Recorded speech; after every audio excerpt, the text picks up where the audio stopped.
Olá, tudo bem? Vamos hoje para mais uma aula, A aula 10, Deus Salvador Jesus.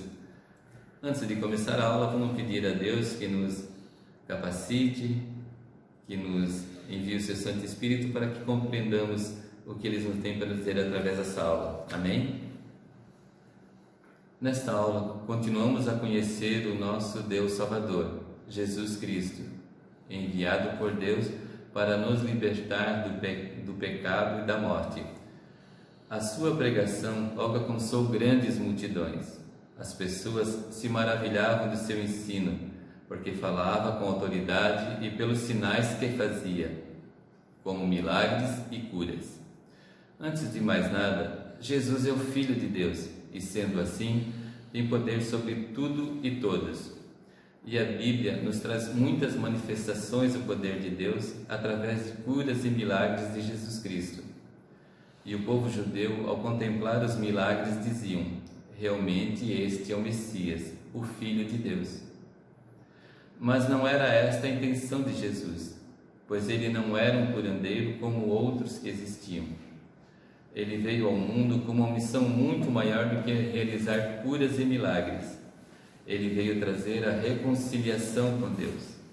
O milagre apenas era para demonstrar que estava iniciando algo novo na história da humanidade, a partir da chegada do Messias, o Filho de Deus, Jesus Cristo. E é claro, os milagres eram motivados pelo amor de Jesus e pelos que se achegavam a Ele. O que é milagre? O milagre é um evento fora do comum, que demonstra a ação de Deus no mundo. É um sinal que aponta a superioridade de Deus acima da natureza e do próprio Satanás.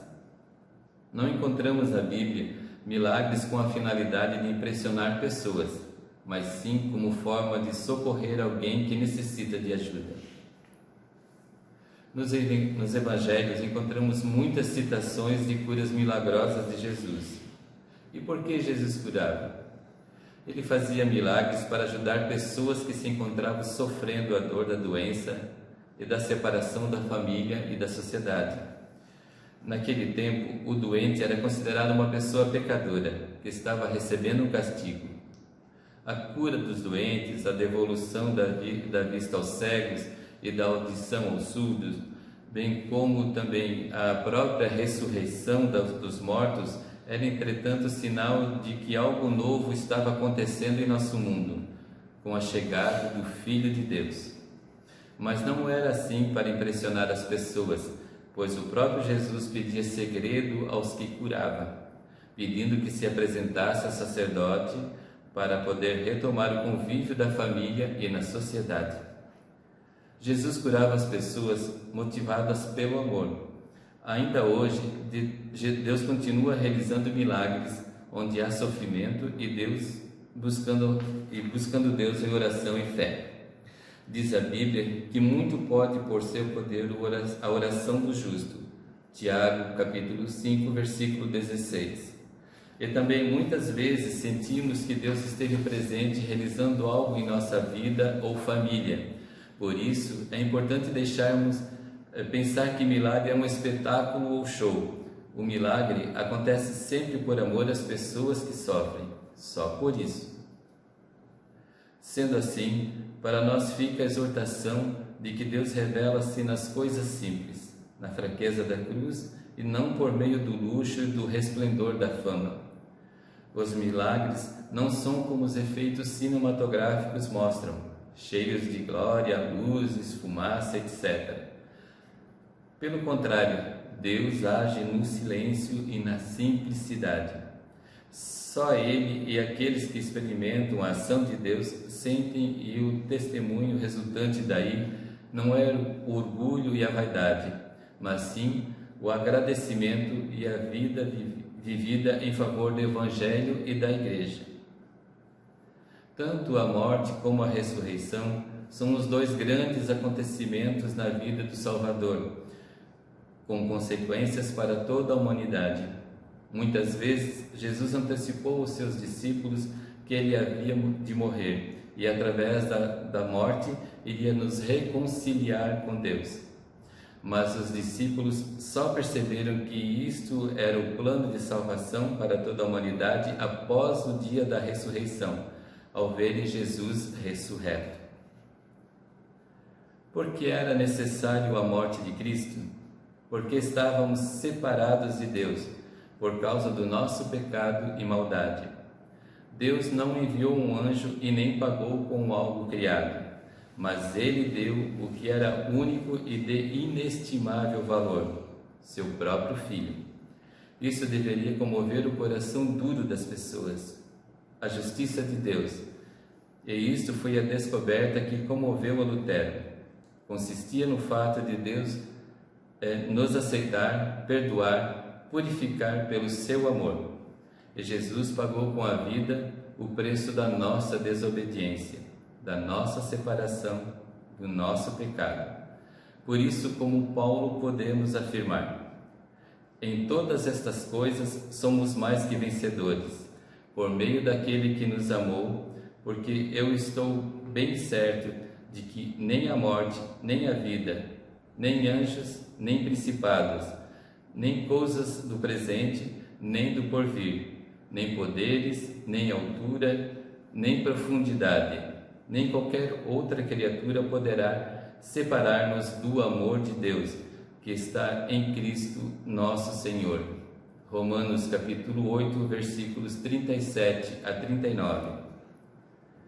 Deus quer o nosso arrependimento quando fazemos algo ruim, mas para ser justo temos que arcar as responsabilidades pelos nossos erros e omissões. Por isso, Jesus morreu na cruz. Ele pagou o preço da nossa condenação com a sua própria vida. Porque se nós, quando éramos inimigos, fomos reconciliados com Deus pela morte do seu Filho, muito mais, estando já reconciliados, seremos salvos pela sua vida. Porque se pela ofensa de um só a morte veio a reinar por esse, muito mais os que recebem a abundância da graça e o dom da justiça reinarão em vida por um só, Jesus Cristo. Romanos 5, versículos 10 a 17. A ressurreição de Cristo é complemento desta ação salvífica de Deus. A morte não é algo mais a ser temido, pois assim como Jesus morreu e ressuscitou, também nós haveremos de ressuscitar. Esta é a sua promessa. Eu sou a ressurreição e a vida. Quem crê em mim, ainda que morra, viverá. João, capítulo 11, versículo 25. Antes da sua morte, Jesus alertou aos seus discípulos: não se turbe o vosso coração. Credes em Deus, crede também em mim. Na casa do meu Pai há muitas moradas. Se assim não fora, eu vou-lo teria dito, pois vou preparar-vos lugar.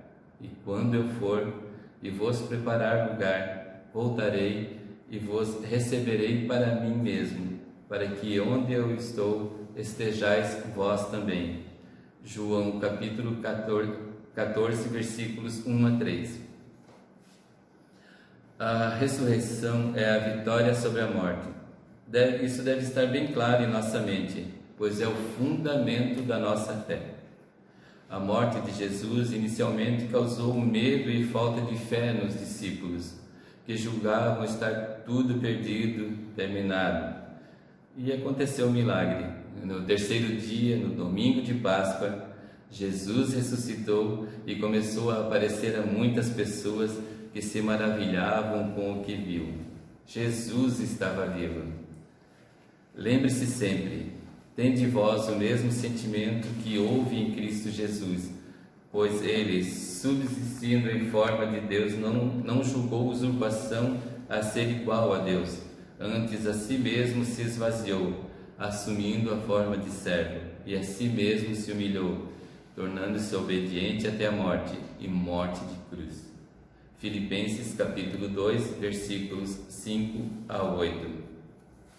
Agora vamos fazer uma pequena recapitulação do que nós aprendemos e vamos fazer os nossos exercícios que estão na apostila de estudo, ok? Vamos lá. Primeira pergunta: o que é um milagre?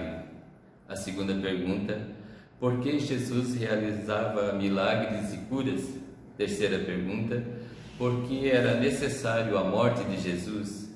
Quarta pergunta: por que Jesus ressuscitou e por que essa notícia é tão importante para os cristãos? Quinto: por que podemos crer que Deus é um Pai amoroso? 6. O que Jesus nos ensinou a respeito de sua morte na cruz e da ressurreição? São essas as perguntas. Respondam lá no seu caderno de estudo e até a próxima aula. Que Deus os abençoe.